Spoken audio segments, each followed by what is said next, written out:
जय भारत जय संविधान. मी ॲडव्होकेट प्रकाश विजय कदम. मित्रांनो, मुंबई उच्च न्यायालयाने अक्षय शिंदे प्रकरणामध्ये ज्या पोलीस अधिकाऱ्यांनी अक्षय शिंदेची हत्या केली पोलीस कस्टडीमध्ये, चुकीच्या पद्धतीने एन्काउंटर केला, त्या पोलीस अधिकाऱ्यांवरती कारवाई करण्याचे आदेश या ठिकाणी उच्च न्यायालयाने दिले. एवढंच नव्हे तर उच्च न्यायालयाने त्याचबरोबर ज्या लोकांनी शिंदे प्रकरणामध्ये त्या पोलीस अधिकाऱ्यांचं समर्थन केलं, त्या लोकांवरतीही कारवाई झाली पाहिजे, असं या ठिकाणी उच्च न्यायालयाने सांगितलेलं आहे. मित्रांनो, अक्षय शिंदे माझ्या घरचा नाही. अक्षय शिंदे जर चुकीचा होता, त्याच्यावरती त्याने जर बलात्कार केला असेल, तर त्याला फाशी झालीच पाहिजे होती. परंतु न्यायच संपून टाकणं, सरसकट त्याला संपून टाकणं म्हणजे हे कुठेतरी संशयास्पद आहे.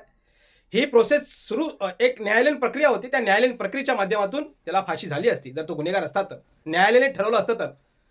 आपल्या देशामध्ये न्यायव्यवस्था आहे, आपल्या देशामध्ये ॲडमिनिस्ट्रेशन आहे आणि असं असताना सुद्धा एखाद्यावरती एफ-आय-आर झाली, एखाद्यावरती गुन्हा दाखल झाला म्हणजे तो दोषी आहे, त्याला फासावरती लटकवा. हे जे काही परसेप्शन सध्या क्रिएट करणं सुरू आहे, हे कुठेतरी चुकीचं आहे. डॉक्टर बाबासाहेब आंबेडकर म्हणतात, 100 अपराधी सुटले तरी चालतील, पण एका निरपराधीला शिक्षा होता कामा नये. परंतु सध्या महाराष्ट्रामध्ये काय होतंय? एखाद्यावरती गुन्हा दाखल झाला, त्याला फासावर लटका, त्याला रस्त्यावरती येऊन तुडवा, त्याला संपवून टाका, ही भाषा या ठिकाणी होते. अक्षय शिंदे प्रकरणामध्ये अनेक संघटनांनी या ठिकाणी आंदोलन केले, की अक्षय शिंदेला फाशी झाली पाहिजे.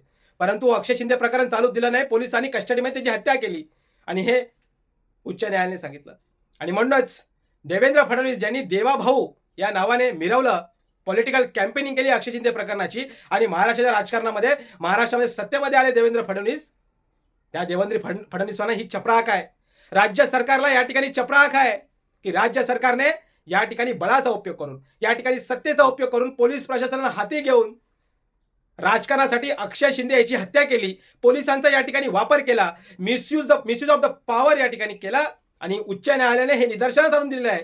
उच्च न्यायालयाने ही कारवाई करण्याचे आदेश, सक्त आदेश दिले आहेत. माझी या ठिकाणी मागणी आहे, की अक्षय शिंदे प्रकरणामध्ये जे पोलीस अधिकारी आहेत त्यांच्यावरती लवकरात लवकर गुन्हे दाखल झाले पाहिजे आणि असं जर झालं नाही तर मी स्वतः ॲडव्होकेट प्रकाश विजय कदम जे हायकोर्टाने आदेश दिले आहेत त्याची कॉपी घेऊन त्या संबंधित पोलीस स्टेशनमध्ये जाऊन त्या पोलिसांवरती गुन्हे दाखल करण्याची मागणी मी या ठिकाणी करणार आहे.